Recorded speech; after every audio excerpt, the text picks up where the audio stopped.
And good morning, everyone. I'd like to welcome you to another live Xanadu Gallery Art Business Academy online critique group session.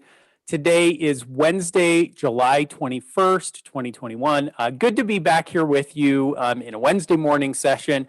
And today's session is your opportunity to ask the questions. Every third Wednesday, we try to host an open Q&A session. I've received a number of great questions, and I want to jump right into those questions and try and get to as many of them as I can. We've got a wide range of topics, and our first question comes to us from Judy in Temecula, California. And Judy asks, after receiving an emailed portfolio, how long does it take you to decide if you will take the artwork for your gallery? When do you let the artist know? So this is a good practical question. Kind of the process when you're approaching galleries, you want to kind of have a sense of what to maybe expect. And I wish I could say that there is some hard and fast rule that when a portfolio is, when I receive a portfolio via email, that there's some systematic process where the gears start turning and there's a timeline that comes into play. Unfortunately, it is really much more organic than that. There is a lot at play in terms of when was the portfolio received? Did it come into me during our high season, during the winter months when we're very busy? Did it come in at a time when I have received many other portfolios? There's a good deal of serendipity involved, chance involved in kind of what that process is going to end up looking like. Typically, I am, and those of you who interact with me know that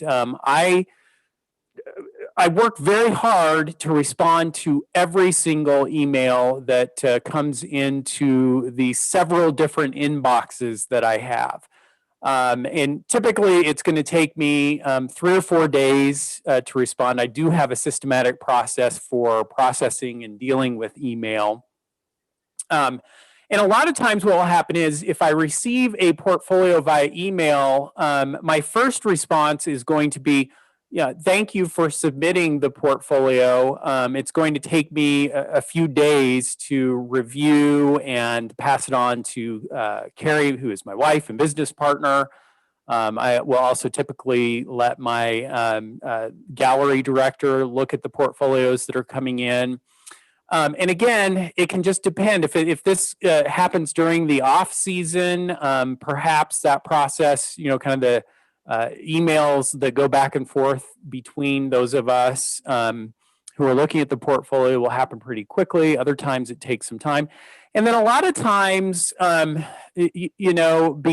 I am fairly active in the artist community, this might come as a shocker to you, but I receive an inordinate number of portfolios, a large number in a variety of styles and subjects. And because of this, and kind of because of the way our process works, we're usually kind of thinking in terms of our season. In our Scottsdale gallery, our season is from mid-October through mid-May and kind of lingers into June. And so usually I'm thinking out either to the next upcoming season or possibly even to the following season and kind of thinking about, okay, first of all, is this work that I'm receiving via portfolio and email, is this work that might be appropriate for our gallery in terms of the style and subject matter, price point? Is it work that would complement other artwork that we're showing in the gallery? And obviously if I look at the work and say, no, I like the work, but it's just not a fit for us, then that's a fairly quick process and an artist would expect to hear back from me within a week or two. And by the way, I feel like, as a gallery owner, I try and be very not only diplomatic in a response when it's not going to be a fit, but encouraging. I try to comment on the work. And again, there's a lot of volume of email, and so it could be a challenge to do this, and that can kind of draw out the timeline. But I want to be very careful not to be that gallery owner to whom an artist sent a portfolio, and the response from which destroyed that artist's ego and self-esteem, and they're never going to approach another gallery again. I am very careful. I hope that I have never been that response. I just want to be very factual. The work is interesting and strong. It's just not a fit for our gallery. We're trying to find work that will come together in a strong way and encourage engagement and sales. And with the other work that we're showing, it just doesn't make sense in the context of our gallery. Now, if the work, on the other hand, is of interest, and we pass it around and talk about it, then there are times where I'll respond to the artist and say, we are interested in the work. In terms of our upcoming season, we're lined up with the work going into the season. And so it may not be until the following season that we can then talk again. And of course, I understand that you're going to continue submitting to other galleries and you may not be available. But it's just kind of a process where I'm keeping portfolios on file and constantly looking for work that's going to be a good fit. And I just never know. I've had many instances, and over the last couple of seasons, we have brought on several artists who had been some time in contemplation, and then ultimately we were able to bring them on, and they have become strong sellers for us. And then unfortunately, sometimes the opposite happens, where we'll bring an artist on and the artwork, for whatever reason, just doesn't click. Now, I think I probably gave you more information on the Xanadu process than maybe you were looking for. You're probably looking for a more generalized understanding of, okay, if I'm sending out portfolios to galleries, typically how long would it be before I might expect to receive response? And there, the answer can vary pretty broadly. I work with a lot of artists in the Art Business Academy and in the workshops that I give, and so I have an opportunity to kind of ride side saddle with them and see what's happening as they're submitting to galleries. And I'll tell you, it varies pretty dramatically. There are times when an email portfolio is sent out, and then a follow-up has to be done, and several more follow-ups, and then finally a gallery responds, and then it can be several months of back and forth before finally a gallery says yay or nay. And then there are other times where an artist sends out an email on a Tuesday afternoon, and by Wednesday morning they have a consignment contract in hand and are delivering art. It just... if you're looking for rules and standards of how long things are going to take, the art business is probably the wrong place to be looking for it. It is just every gallery has their own character, personality. Every gallery owner has their different quirks, and so you just never know. And that is why I'm an advocate of volume of submissions. If you're sending out your portfolio, I am encouraging you to send it out to many galleries so that you can kind of have the odds, if you will, start to work in your favor and start to get more opportunities there. That was probably more of an answer than I anticipated giving to that question, but it's a great question. And I guess ultimately the short answer is it just depends. It varies pretty dramatically. This question from Alicia from Littleton, I think that's Littleton, Colorado, a lot of artists up in that area. Who is the best person to ask for a critique of your artwork? That is a good question, Alicia, and I would say it depends a little bit on your what your aim is with the critique. What is it that you want to have critiqued in your work? If you are looking to increase the quality and artisanship in your artwork, then I'm going to encourage you to look to an artist whose work you admire, and maybe aspire to perhaps be in the same realm as that artist. That artist And again, this will depend a little bit on their personality, but that artist is going to be able to look at the work and give you some insights into how they might approach things a little bit differently, or what's strong in the work, what needs to be worked on and focused on. And that kind of feedback would be very valuable to you. And boy, if you can find someone, an artist that you admire, who's willing to do some mentorship that way and give some guidance, it can just be incredibly valuable to you. If you are looking for, okay, I feel like I'm where I want to be in terms of the artisanship and the creativity in my work and craft and skill, I'm more interested in selling my work than perhaps going to, a professional on the business side could be valuable. And I do a lot of critiques of artists' work. And of course, my input is never about the technicality of the work, because that is not my area of expertise. It's about, someone who has an opportunity to show and sell a lot of artwork. What do I see in your work that, could be improved upon in terms of presentation or perhaps scale of the work and those kind of things? I can give you that kind of feedback. So again, Alicia, I would just say you'd want to kind of be thinking about, what are my aspirations with my work, and where do I feel like I want to see the most growth in what I'm doing? And that's where I would go for a critique.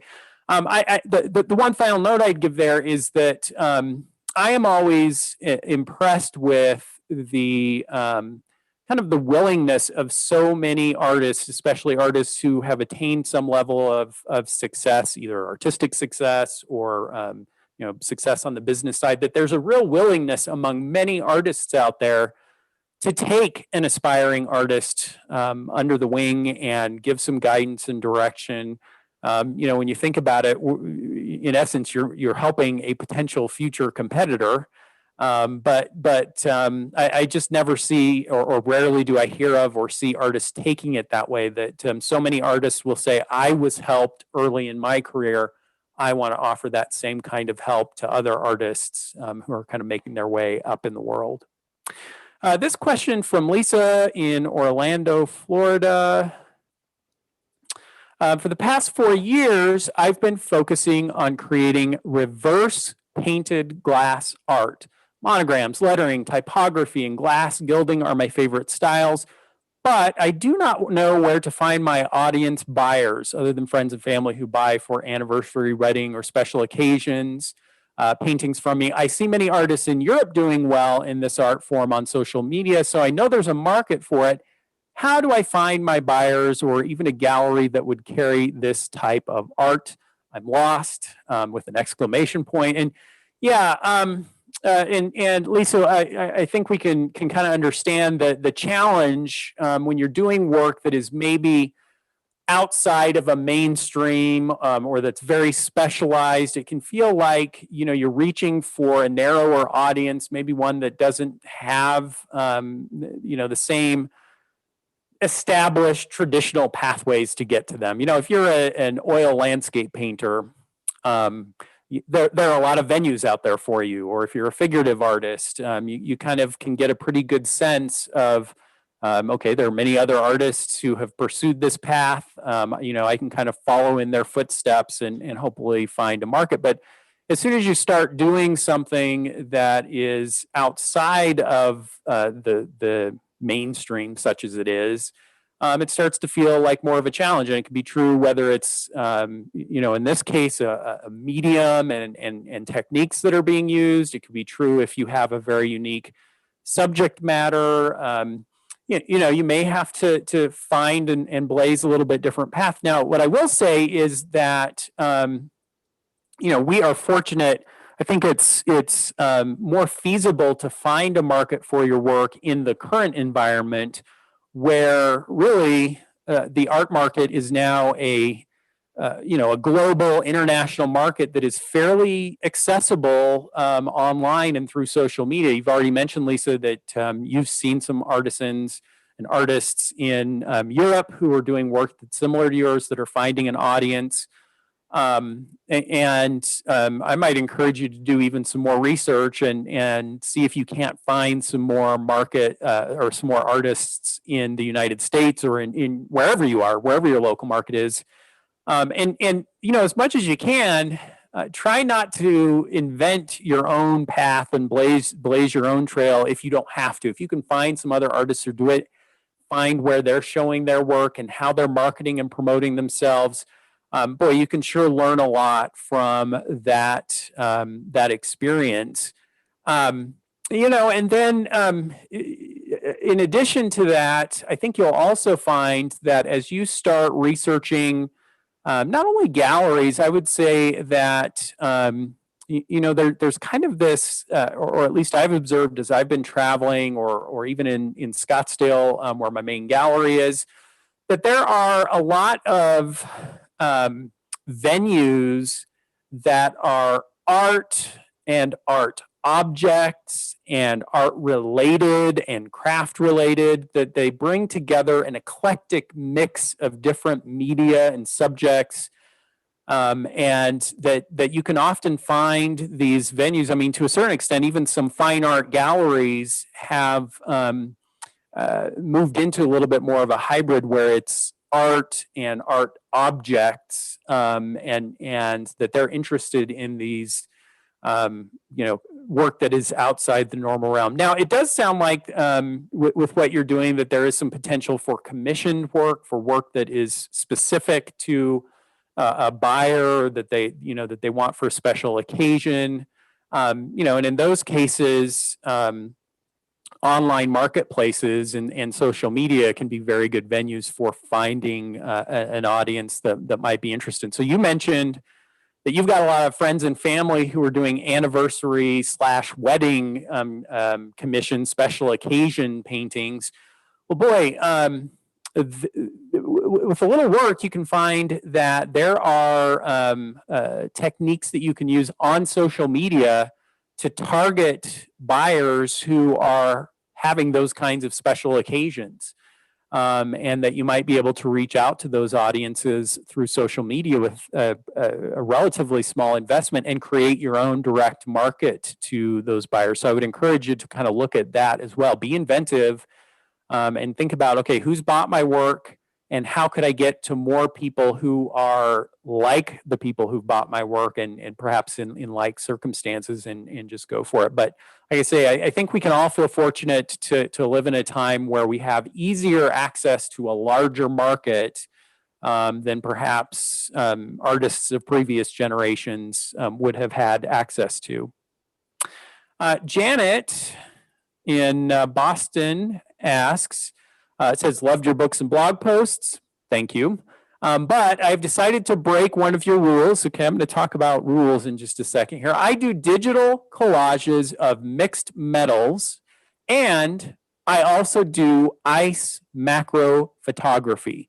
Yes, two things, not one. I'm hoping that the uniqueness of each will be memorable for branding purposes. I can only do ice photography for 3 months out of the year, so I need another subject for the rest of the year.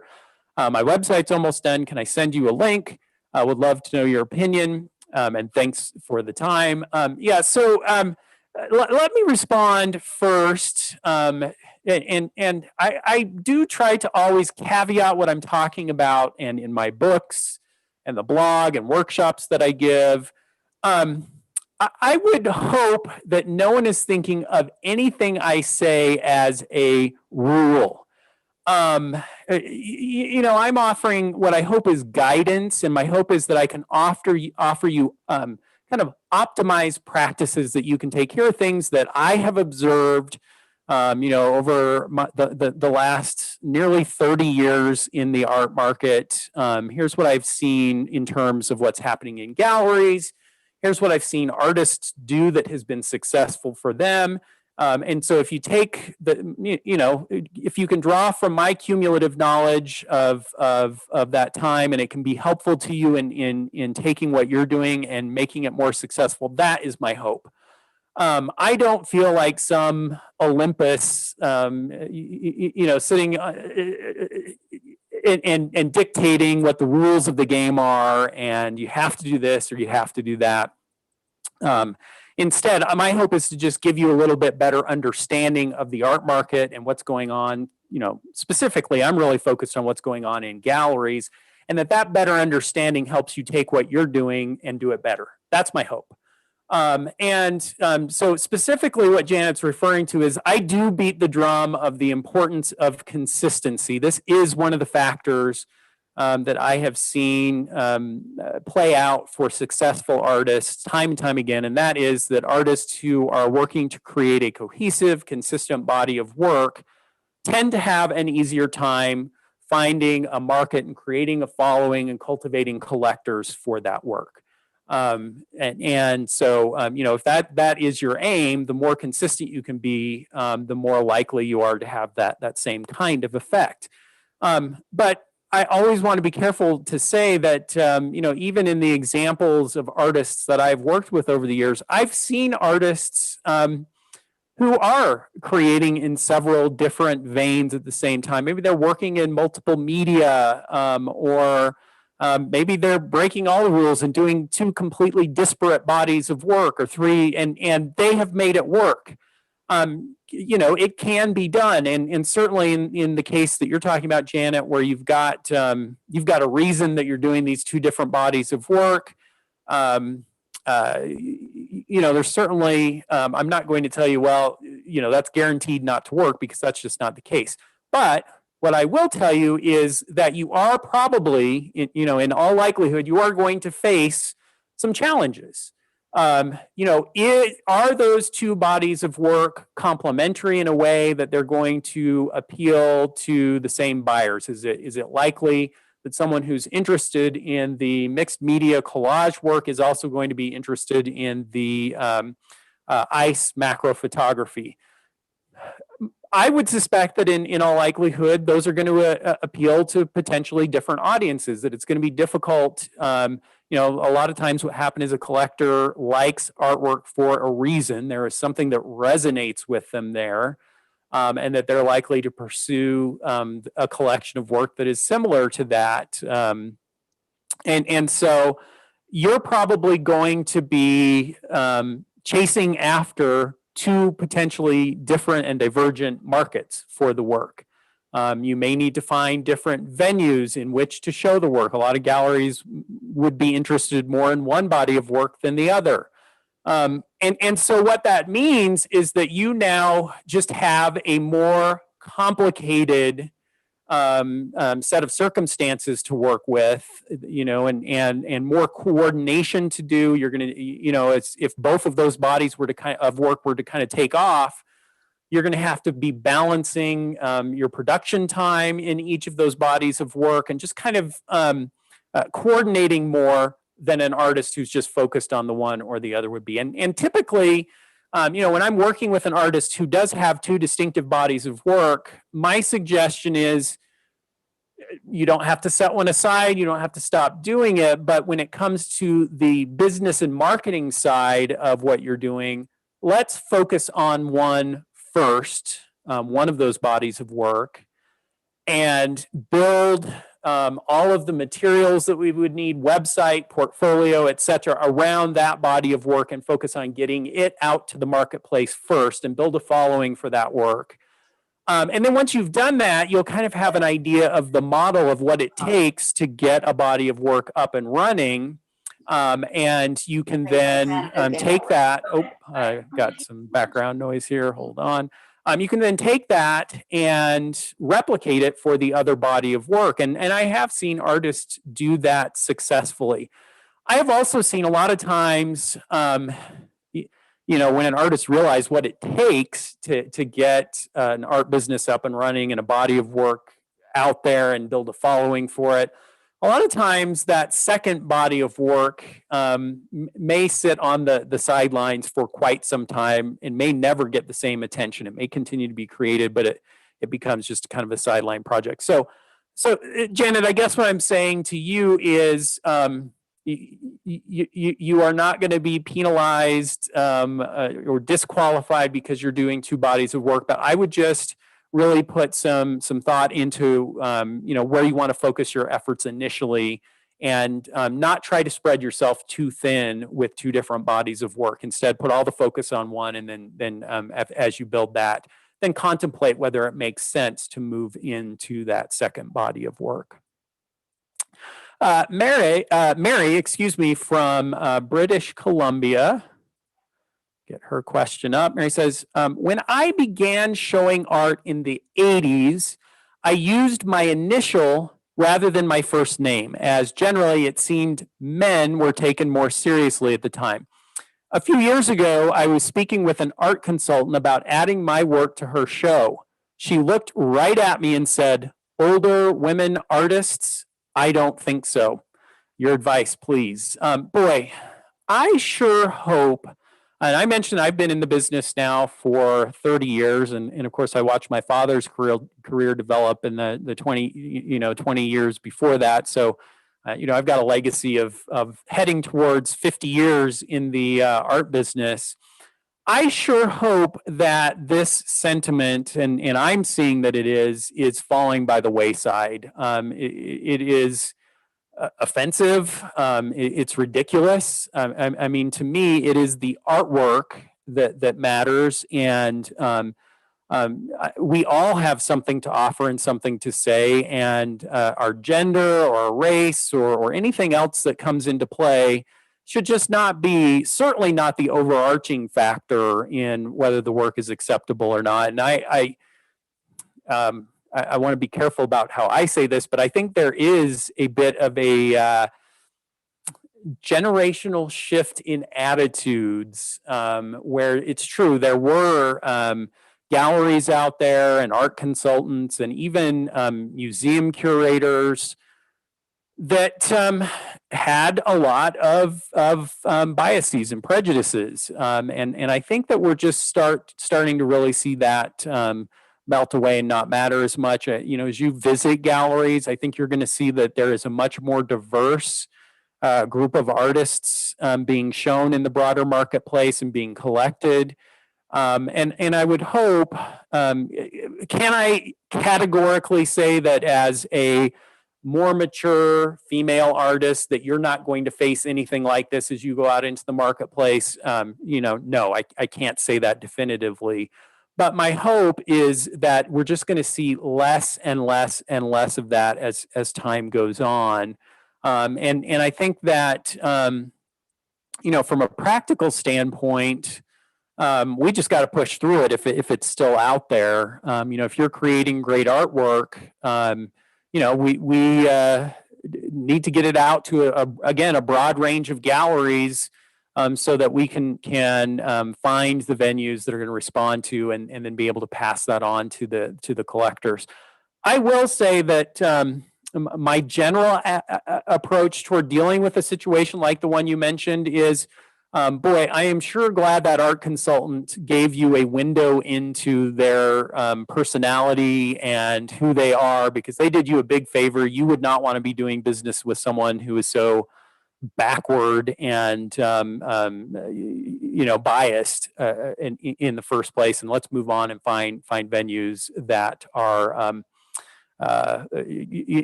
more progressive and more open to variety and diversity. And I think you'll find that collectors, and especially the upcoming generation of collectors, they don't want anything to do with that kind of bias. They want to be seeing work from a wide range of different artists. This from Kim.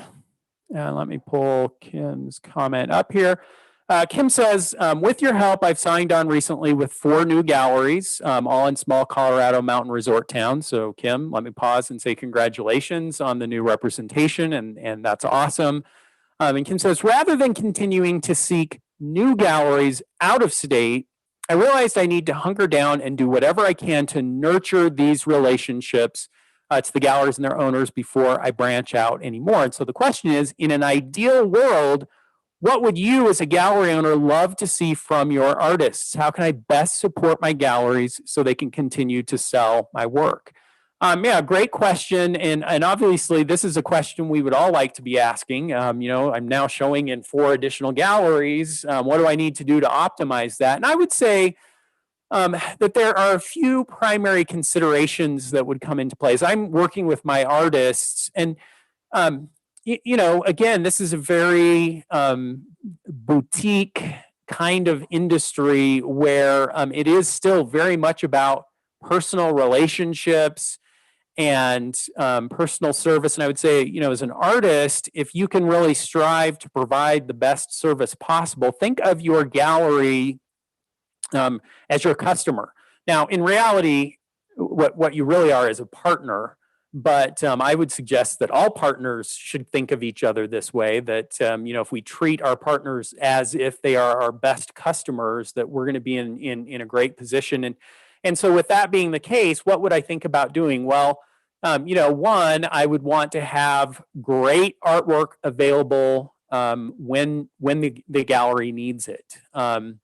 Certainly, I've had great success with artists where, as we start to generate sales for the artist, they're able to very quickly replace inventory to provide us with enough artwork so that we have some backup stock and can then replenish that backup stock very quickly.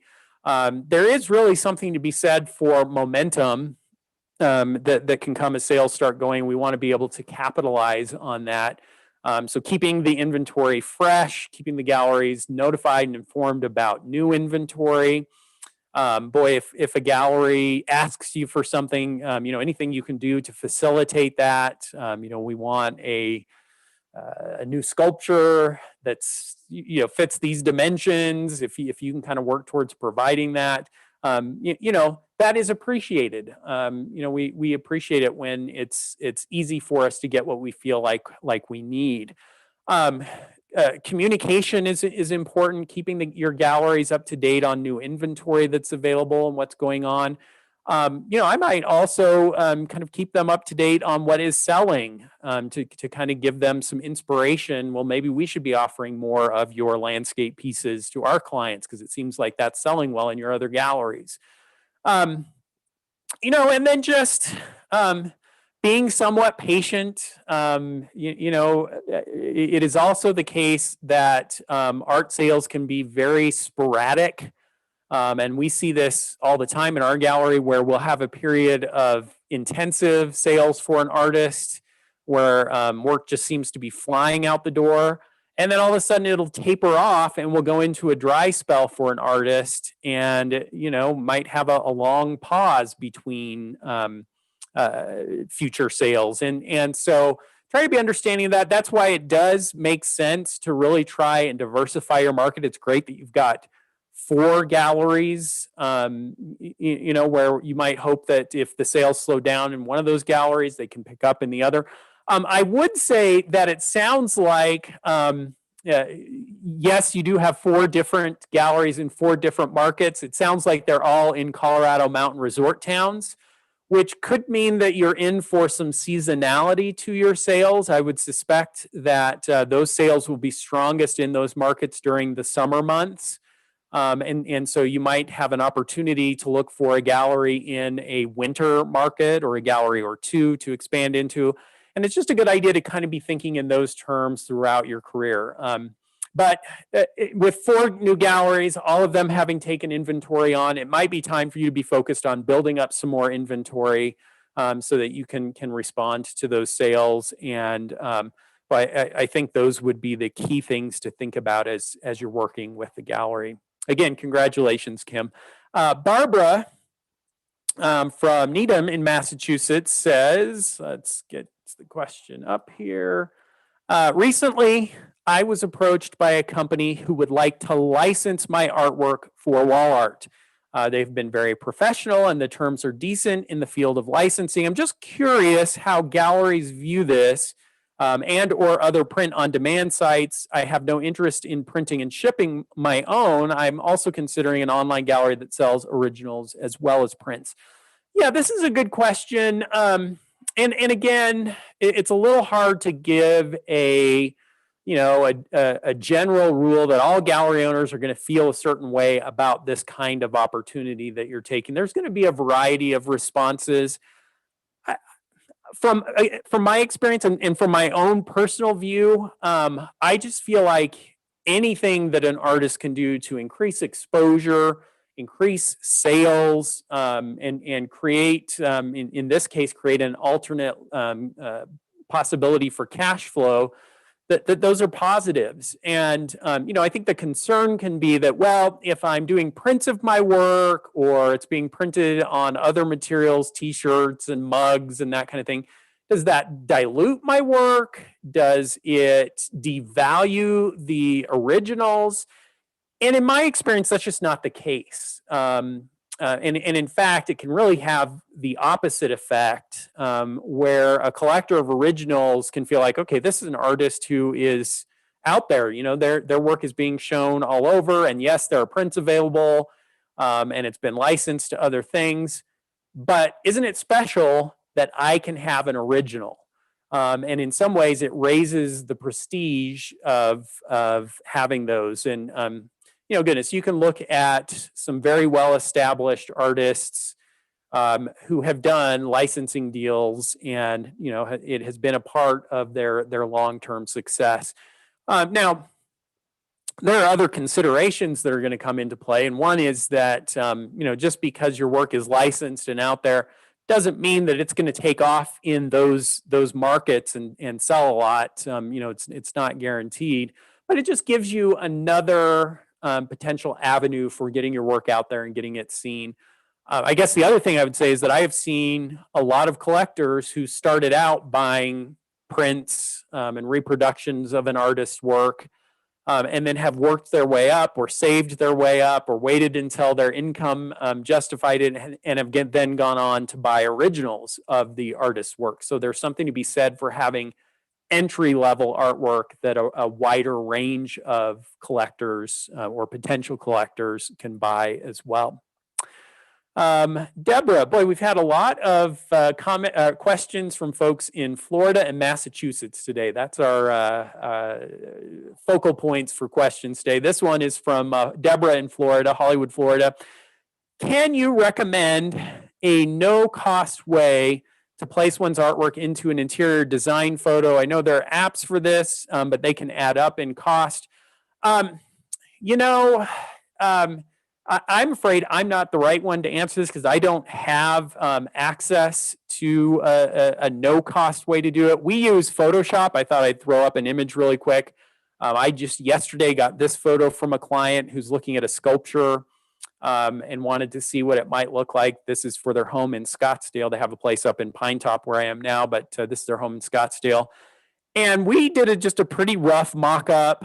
This is the piece they were looking at. And so we were able to get the dimensions of their piece of furniture, create a scale to be able to figure out how it fit in. And then we just mocked it up in Photoshop. It's pretty rough. It is not a perfect placement of the work. But it hopefully I'll have an update that we've sold this piece. But what it does is it gives us an opportunity just to give a sense of scale and what the general effect might be. And that's what you'd be looking for. Most of us have some kind of photo editing and manipulating software available to us. And most of them would give you an ability to do that. And boy, let me tell you, if you're a painter doing two-dimensional work, it's 1,000 times easier for you to drop a piece of your artwork into an interior than it is with sculpture like the one I just showed you, where there's a lot of cutouts that have to be made to make it work. So it can be done. There's going to be a learning curve to figure out how the process works and to make it work. But it can be a valuable tool for you to have. Now, having said all of that, at the end of the day, there are a lot of things that we do where would it be nice if there was a zero cost way to do something? Sure. But also I have to consider what my time is worth and what my staff's time is worth.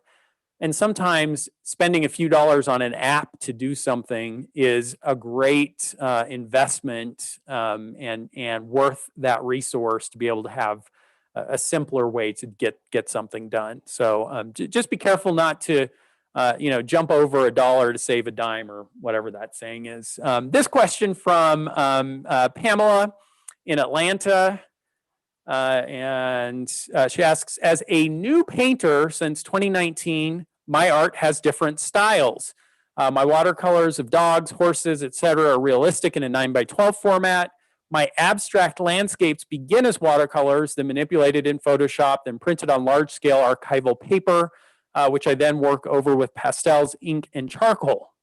How does one promote oneself when you do not fit into a niche? As an artist, I'm always growing and exploring. Do I have to choose one style over another? So this is an echo of the question we had earlier. And ultimately, Pam, do you have to choose? No, you don't have to choose necessarily.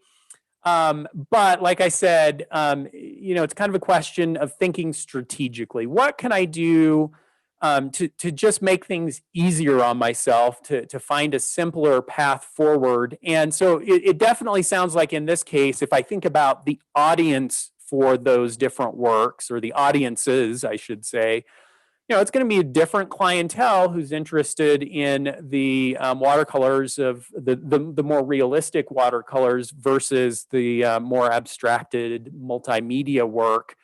And so I would just say, okay, it's probably best to start with one or the other. And so then the next question is, okay, which one should I start with? And this is a challenge. We didn't kind of touch on that and saying, okay, if I've got two different bodies of work, how do I know which one is going to be more successful for me? How do I know which one is going to get the better response? And the answer to that is a lot of times you can't know. There's no way to, you could even have a gallery owner look at the work and give their opinion, and what you're going to get is exactly that, an opinion. It's probably going to be based on their own personal, experiences, but also preferences and taste. And so ultimately, this is another one of those cases where I don't worry as much about knowing which is the right path to go down, which is the right work to focus on. Instead, I focus on deciding. Ultimately, a lot in life is just about making a decision and pushing forward with it. And my suggestion is, well, which of those bodies of work do you feel more excited about, more interested in, more passionate about? And if you tell me, okay, yeah, I'm more interested in the watercolors that are manipulated and mixed media, but I'm just not sure if those are going to sell as well, I respond, don't try and second guess yourself that way. Instead, be excited about creating them, and then go out and create the market for them. Find the venues that are going to be equally interested in them. And again, we just live in such a broad, diverse art market that I am convinced, and I have seen artists doing, such a wide range of different kinds of work that have found marketplaces for that work that, I would just encourage you to focus what you're most excited about doing, and that excitement will be contagious, and that you'll be able to find venues for that work. You guys, we've done it. We've blown right through our 40 minutes of our session.